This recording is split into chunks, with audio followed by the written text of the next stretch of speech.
right, so last part of this class is kinetics. And I'm going to take a very different approach to kinetics.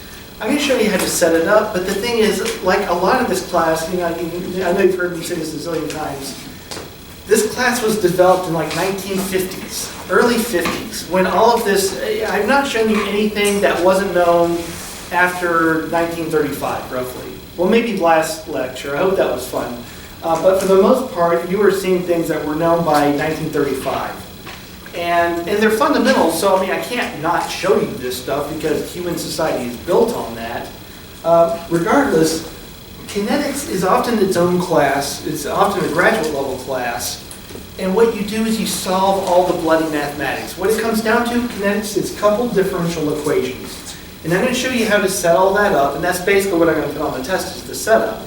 But the thing is, since about the 1980s, and certainly into the 90s and the aughts, we now have computers. If you can set this up right, you can just download software that will solve it all for you. You don't need to spend hours and hours learning how to solve a couple differential equations. It's cool if you can. It's its own math class. Awesome. Probably make more money. But the thing is, if you're at work and another person right next to you has the same job and just Googles it and finds an online couple differential equation solver, they got the same answer as you and probably know just as much. Maybe a little bit less about solving a couple differential equations, but do they need to? So again, I'm not going, I don't have time either, so I'm not going to go over the bloody details of solving it, rather setting it up, and then trust that you are, of course, well aware that there are computers that can do this for you and are now free. I mean, one of the problems was this stuff used to be, some of the software was very expensive. And you have access to some pretty sophisticated software because you're students and not so much, maybe on a torrent site you have access, but that's naughty. Okay, so what I've done is I'm just writing a generic reaction. This is about as complicated as a reaction could possibly get. And heads up, you know, you can think like, oh, what if I ask about a more complex reaction? When a body has to meet a body in a beaker, you know, you can't really get too complex. So even this reaction is very unrealistic. Most reactions occur with one species running into another species, or sometimes it like degrades on its own, right? That's like an A to B. A goes to B is a very common, A plus B goes to C. You know what? That's 99% of chemical transformation, just in those two reactions, which is basically all I'm going to cover. And where it gets a little bit more complex, by the way. A plus B goes to C, C plus D goes to E, and I'm going to cover that too as well. That's obviously going to happen. Okay, now, since this is kinetics, I need to define a rate. And to do that, here, I'm just going to say that your intuition would tell you that you would want to look at rate implies time. So how does something change with time? How about the concentration? How does concentration change with time? Well, if someone on the street asked me, hey, what's the word for changing concentration with time? I would say, oh, no, a rate, a reaction rate? Sure, that sounds fine. Change in concentration over time. Now notice I put a minus sign. Okay, it's a convention. It doesn't mean anything, it's a convention. But here's the thing. It's a reactant. So what's the change in A with respect to time? Yes, it's a negative quantity, right? The concentration is going down because it's a reactant. But people don't like to report negative values. I swear to God, I think that a lot of this comes down to the fact that back in the day, they just tried to minimize ink because the stuff printing used to be real expensive and no joke. So if something was inherently negative, they would define it as with a negative sign in front so that it would be positive and then you didn't have to put a minus sign. I swear to God, I think they did that. Okay, so the rate of reaction is the change in a reactant versus time, a minus sign because again, we'd like that to be positive. Okay, what about this 2? Okay, that's easy. You see, the change in B is going to be twice as fast as A. Don't forget your minus sign, but if it's twice as fast, well, I can fix that. Right? Real easy. So if I ask this on a test, it's very simple. How do I make these two equal? Well, this is disappearing at twice the rate as that, because there's 2 of them. Right? It's just that simple. Okay, and then of course, now that you know how to play this game, notice that the concentration of C is, it's a product, it's appearing, and then at a rate of 3 times faster. So I put I slow it down with a 1/3, and there you go. Now, one thing is, now another reason that I kind of fixate on rates, I look at the reactants. Sorry, I look at the reactants. You always control the reactants. You don't control the products. So when it comes to kinetic rate analysis, we're always looking at reactants. But of course, when you're doing a reaction, these are the things that you, not only are these, at least initially, in your control, you also have A and B, or you didn't put them in the pot to begin with. That means that you know their spectral characteristics, you know their color. You know how to track them over time because you've probably looked at them before you use them.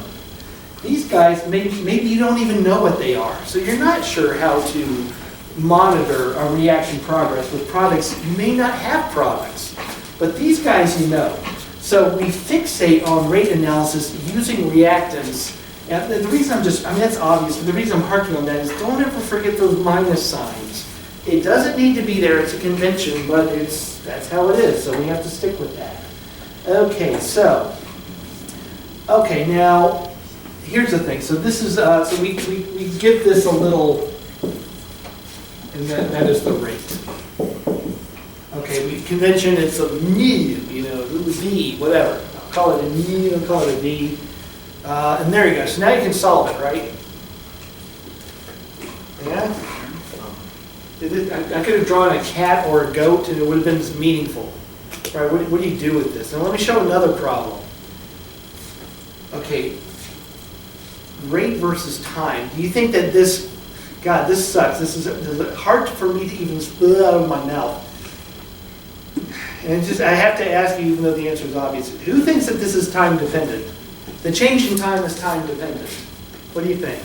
Who thinks the change in time is time dependent? Well, so this is the rate of a reaction. Is the rate changing over time?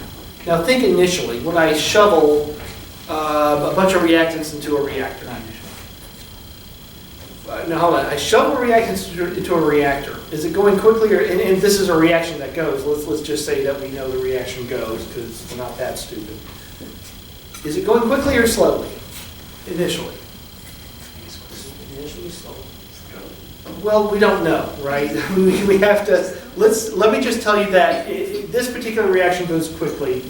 It goes quickly, I'm just telling you that. Now again, I have to know what these are. If this is like oxygen and hydrogen and I added a spark, that goes pretty freaking quick, all right? If this is some kind of geological reaction, it's pretty freaking slow. Anyway, so let's say it goes quickly. All right, so we're okay, it goes quickly, I'm telling you that. What about at the end of the day? Fast or slow? I guess slower, because isn't there an equilibrium that's reached? Well, what if the reaction is completed?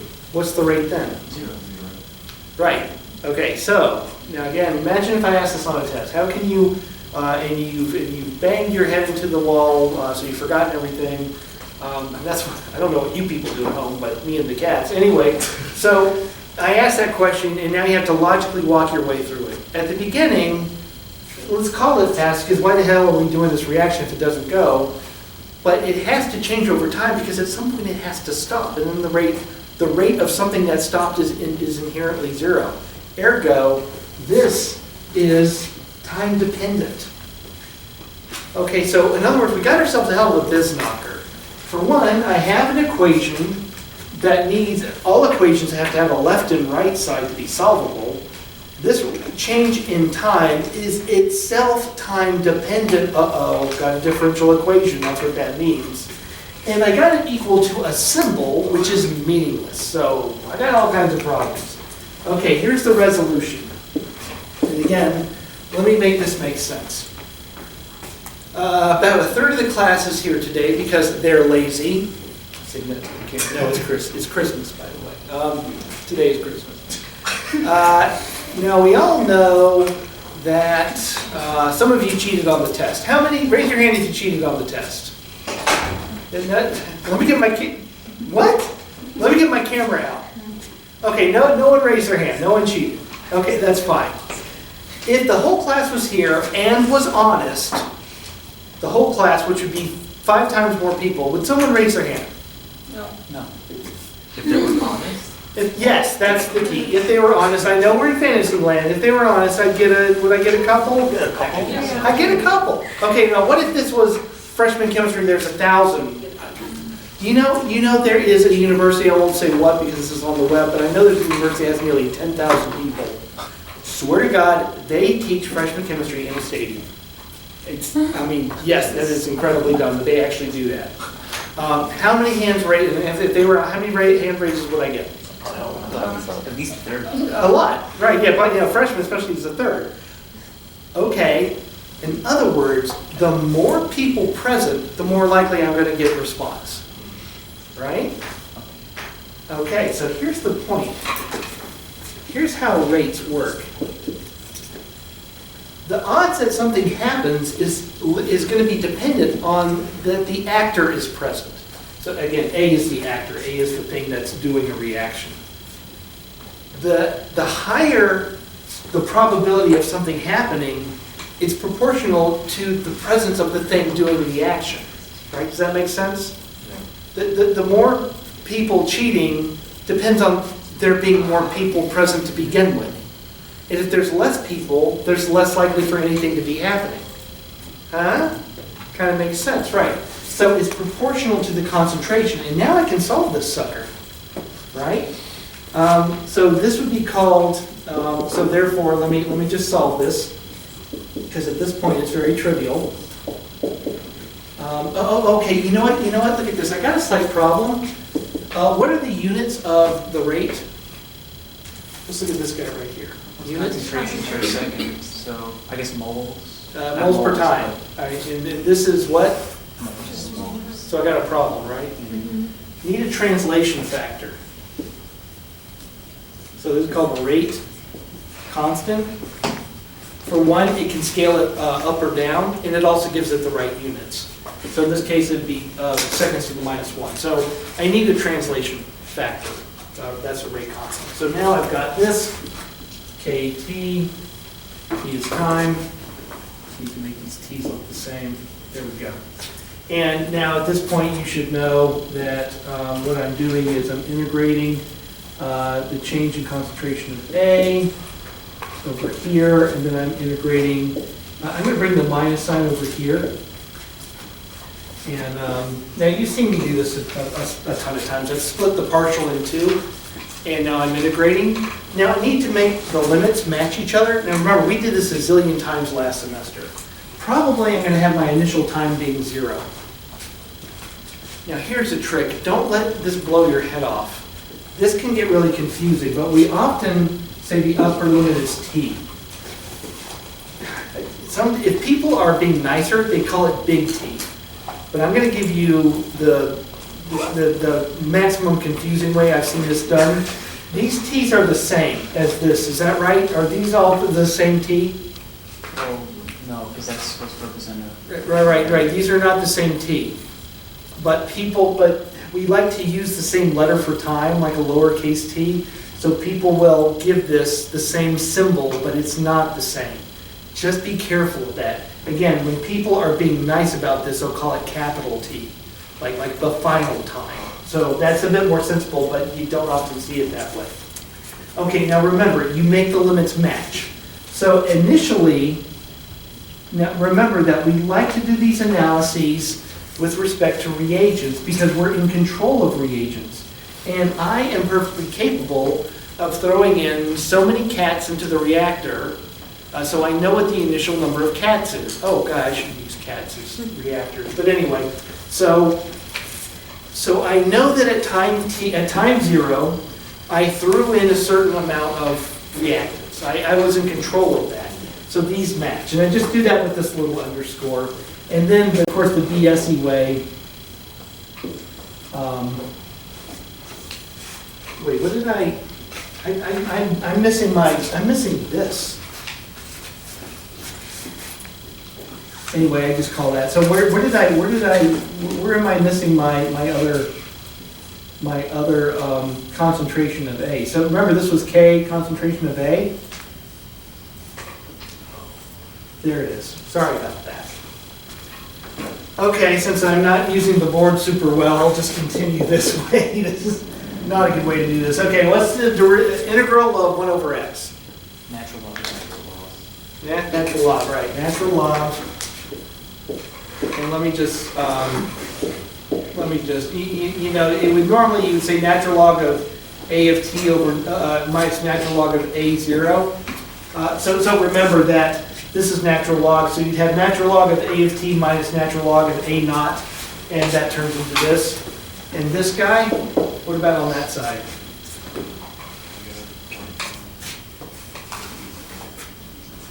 No, wait a minute, wait, what the hell? No, it's just K. What is wrong with me? What is wrong with me? Sorry, people. Jeez, I gotta pay more. You know, it'd help if I look at my own notes. You see what I did wrong? I just created a T. There's no T here. Sorry, I meant to add DT, but I added T. Sorry about that. Okay, now what's this guy, right? This is insanity. So that's negative PT. Right, minus T. Now the clever thing about this is you run into this, it's not mind-blowing, but it's a subtlety that you really need to be aware of. When you do, I think, I have to admit, this is kind of clever. This is a definite integral, so it has a definite value. But by making this upper limit just a symbol, it's simultaneously indefinite, right? So the idea being that you're going to plug in some value, it's like a function now, so you're going to plug in an hour or a day into this. So it's simultaneously decided and simultaneously not, right? So you can graph it. And let's do that. All right, so now let me simplify this, and again, I'm counting on your math ability to be good enough to follow along. Again, sorry about all my I just really, I always do that when I just assume I know what the heck I'm doing. And then, of course, that's when I'm, like anybody, that's when I get in the danger zone. So there you go. So now I solve for the concentration over time in what is a math puzzle that a high school student could do. Okay, and of course you start, sorry, now I'm not trying to mess up your notes. So I want to point out at time 0, you're starting at a naught. It's kind of obvious, right? 0, 0. And an exponential decay looks like that. There we go. Yeah, there you go. So couldn't be simpler. Now I want to point out a couple of things. There's a few things that are kind of weird about all this. So right now, right, this is a simple math puzzle, but the one thing I hope that you take home the most from this, even though I started going nutso when I tried to solve it, is that the rate is proportional to the number of actors. There's another thing you get out of this. It also tells you how they're acting. Right? So this says that this thing is doing what it's doing, right? It's behaving on its own. And that'll make a little bit more sense when I give other examples here shortly. Actually, I think I should have, I have to admit, this guy is not necessarily connected to my example at the top either way. I'll make that a little bit more clear. Sorry if that, I should have been a little bit more clear about that.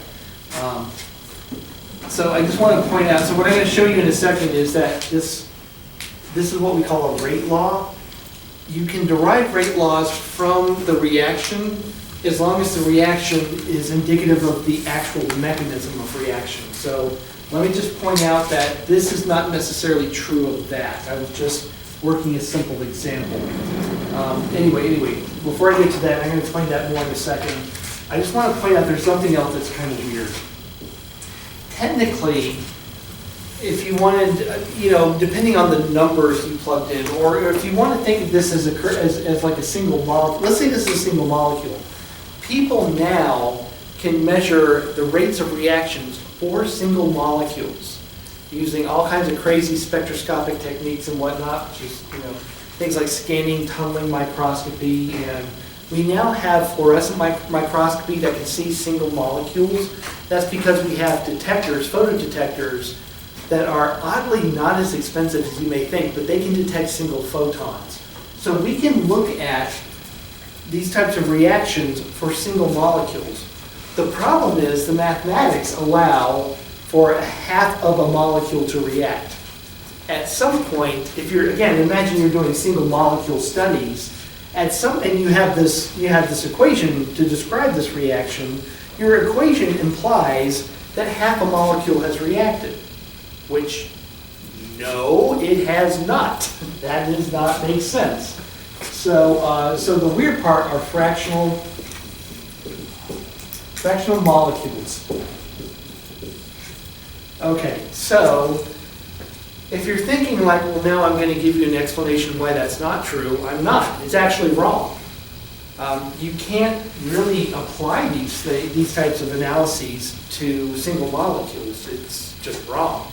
Now, the reason that we do it at all is, again, as undergrads, in your undergrad labs, in organic chemistry, we gave you reactions. For one, you're not looking at single molecules, because those setups, the equipment to do that's like $100,000, so we're not going to exactly give those to you, not yet. Go to grad school. You go to grad school, by the way, you may be in a lab within a few months doing those types of experiments. But do not break the equipment or you're in a lot of trouble. So anyway, the reason that this is okay is, again, as undergrads, you're given, you're adding 5 grams of this, 10 grams of that. You're working with molar, 10 to the 23 types of number of molecules. So what happens is, if you look and zoom into this curve, and maybe don't even write this down, what you're seeing are molecules, so this is the actual number, right? So this is like binary. Molecule destroyed, molecule exists, and it's really doing something like this. And I'm not drawing that very binary, my hands are a little shaky. So anyway, so this is reality. If you can actually know 20 significant figures for the 10 to the 20 number of molecules that are actually in the pot, you would actually see this behavior. Again, because there's no such thing as fractional molecules. Okay, so the thing is, though, the deviation, right? So the deviation of this fluctuation through the line, how far off is it off the line at any given moment? The deviation is proportional to 1 over the number of molecules. Did not say concentration, said number. It's a statistics deal. So again, this ultimately could never be appropriate because molecules come in zeros and ones, right, in whole numbers. This does not come in whole numbers, so they can, but anyway. They should be mutually incompatible. The answer is that this is an approximation for systems that contain very large numbers. The error is 1 over the number of numbers to apply this. Okay, how many molecules do I have in a round bottom flask? Usually mole, at least. Yeah, over there, right, Shark? Yeah, moles, 10 to the 23, 10 to the 20. Right, so the deviation is minuscule, so you don't worry about it.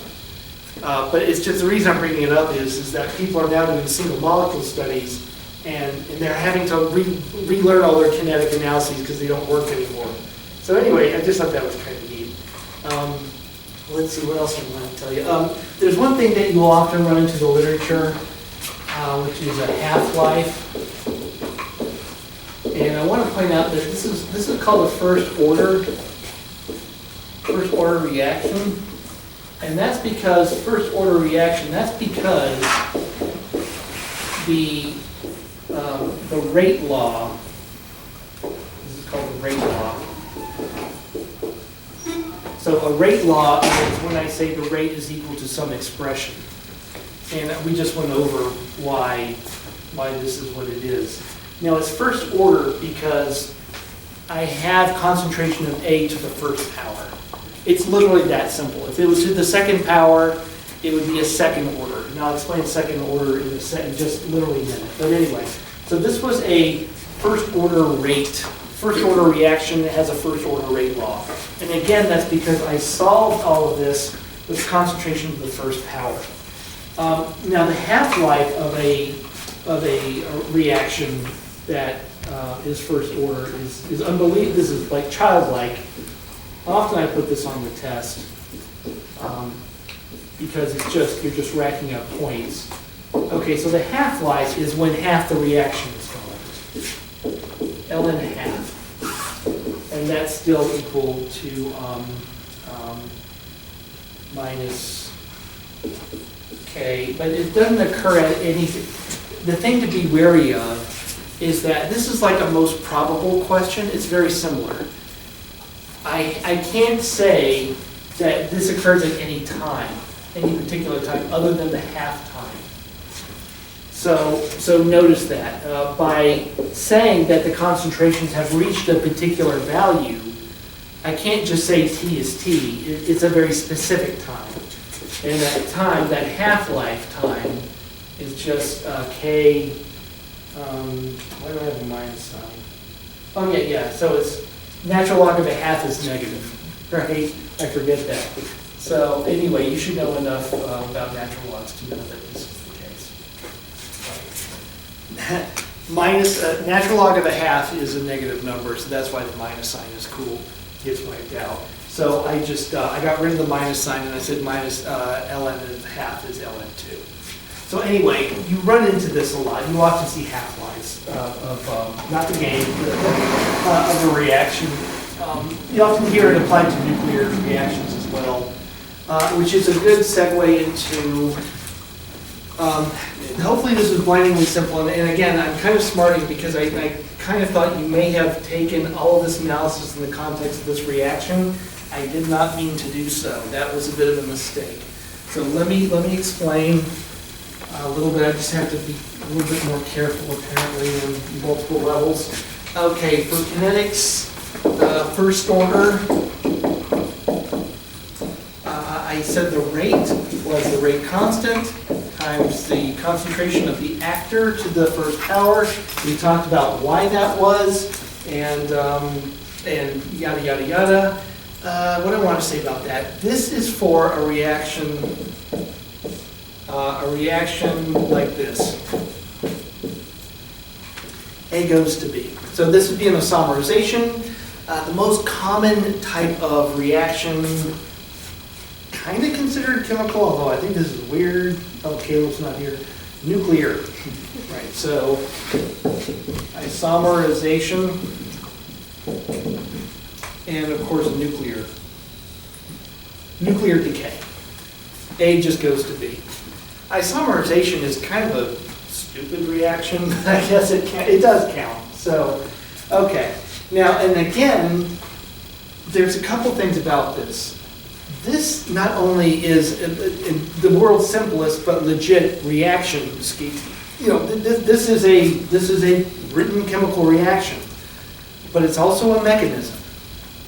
This is implying that A slowly turns to B, or quickly. Anyway, A on its own. It's there, and it turns into B. Now, again, you can imagine isomerization, because that's something that A can do on its own. Nuclear decay can certainly fall apart on its own, like me when I'm alone. Just kidding. Kitty will take care of me. Again, I can't emphasize this enough. This will be really clear in a moment. The reason the rate law is what it is, the reason it only depends on the sole actor is because the sole actor is doing the acting. It is what turns into B on its own.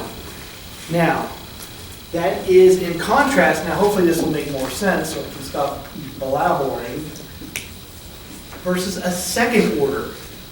And now here's an example of that. Let me write it out. A plus A goes to B, or 2A goes to B. That means that it's reacting with itself. Okay, now before it isomerized, and again, this is stupid simple, but this is it's reacting with itself. So it can't turn into B on its own. B is obviously by atoms composed of 2A's, but it's its own species, so we call it B. Okay, now, in this case, what do you think? Oh, okay, I'm still going to have a rate constant, but what do you think? What's it going to be proportional to? Now notice that again, I'll give you a hint. It still has to depend on A, right, it's squared. Because it takes two of them. Right, so there you go. Now, here's where you can think of, is this more or less likely to occur? I mean, now you can't really compare these two, by the way. It's kind of not allowed because they have different units. When you have different units, you're comparing apples to oranges, and usually that's not allowed. But I think we can kind of do that in this case. What do you think of comparing them? Which has got more oomph, this one or that one? I would say the top one, because something that can do something on its own can do so in a fairly facile manner. This guy, if I want to prevent this from doing what it's going to do, I dilute it. I dilute it to almost infinity. It can't find another one of itself to react, whereas this guy is always there, right? So this one, in a way, has less oomph. But at the same time, these types of reactions are kind of common, and this not so much, or it's an isomerization, which who cares, right? So anyway, so this is an example of not only do we have different reaction orders, the reaction orders are matched to the chemical reaction, but wait, be careful, be careful. This is not so much a reaction as much as the reaction mechanism. It tells you the reaction, it tells you, like this, 2A goes to B. This tells you how it goes. It tells you an A has to meet another A. And that's why that's A squared. So you have to be careful because there are some cases of these guys having more complicated rate laws. And what that means is that, like I have an example, I'll show you an example, I'll do it next time, where I have a relatively simple reaction, where you think you could easily write the rate law. The rate law is this unbelievably complicated thing. The reason is that the simple reaction is just a representation of the reaction. It is not a representation of the mechanism. Number one thing to get out of this, wink, wink, on the test. This is the only thing that's important about kinetics. The rate law is matched to the mechanism, which is not the same as just the stoichiometry, like the stoichiometric reaction. Again, stoichiometric, when you write out the stoichiometry, you're just saying atoms turn to what other atoms. You didn't necessarily say how. Maybe, maybe not. Right? In this case, I am saying A reacted with A. In this case, maybe it's not so clear. It's not so clear. You have to know, or I have to tell you, or something like that. So, now the reason that ultimately kinetics is still very important is that when you're looking at some kind of chemical dynamic and you look at how the concentrations of reactants or products changes over time, what you want to do is see what rate law they correspond to, because the rate law tells you how it happened, not what the products and reactants are. It's assumed that you already know that, or you have other ways of knowing that, but really, you're making a product, so cool, right? But often if you work like in an oil company, as so many of you will do, you want to maximize the product. To do that, you really need to know how it got there to begin with. To do that, you need to know the mechanism. To do that, you have to know the rate law, because the rate law and the mechanism are basically the same thing. So that's why kinetics is actually still a really, really important thing. Now I can tell you that what is traditionally done is, for example, let me run through this real quick because I blew out some time talking about the test. Let's say in the case of the second order, what have you got? You got the change in A over time minus. Now again, that's still generic, but now here's the rate law. Notice that the K has a different definition. Okay, now let me just go ahead and divvy up the equation. And of course we're going to start at A naught and end at A of t.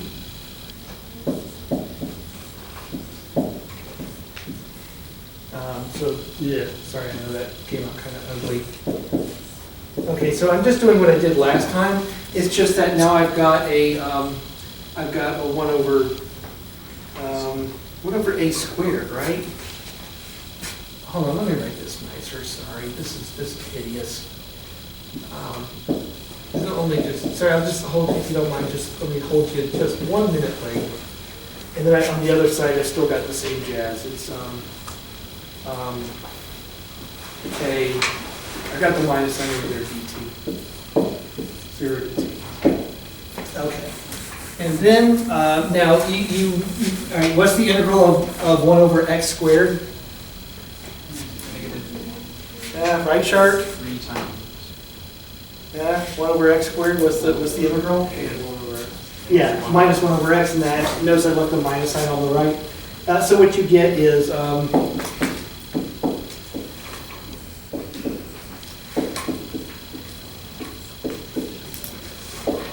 so let me just write this out. There you go. So there's your rate expression. Okay, now, again, what ends up happening is you have some spectroscopy. Let's look at A versus time. You can either see one of two things. You can either see this behavior, or you can see this behavior. Guess which one is which? What's this first one? What do you think that is? The first order. Right? What does it look like?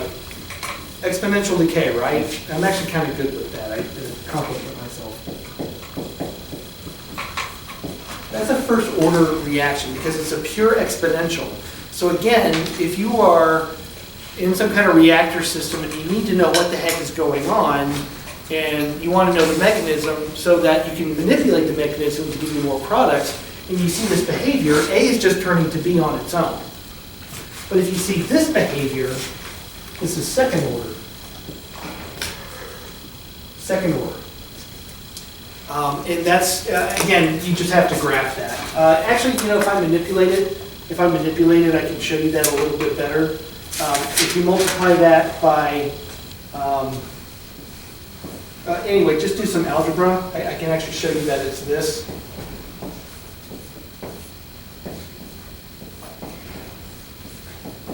Anyway, I'm just doing some algebra. So this is basically, it's basically like 1 over x plus 1. That's what it looks like, right? 1 over, there's my x plus 1. So it's that kind of behavior. Okay. Now again, remember, you have a system where A is going to B. It looks like it's 2A goes to B, but maybe that's a little hard to tell if the reaction doesn't go to completion. You look at the mechanism and you see that you have first order, well, A is just turning to B on its own. Or in second order, that means A has to react with another one of itself to turn into B. How would you speed that up? Does that give you a tool to manipulate the reaction, therefore? That's the whole point. What do you think? You add more A. What was that? Right, right. And now in the first order case, you actually can't do anything. So tell your boss, sorry, this goes as fast as it goes. Increase the concentration, it goes faster. All right, last bit, I held you over a little too long. A plus A goes to B. There's a word for this. Maybe you've heard of this, autocatalytic. Autocatalytic just means it reacts with itself. Ever heard of that word? What's the most dangerous word in chemical science? Autocatalytic means death. Autocatalytic reactions are the reactions that kill chemists. Number one killer of a chemist, actually number one killer of a chemist is TNT. For that one's obvious. Literally more time. Number two is oxirane, where we make polyethylene glycol.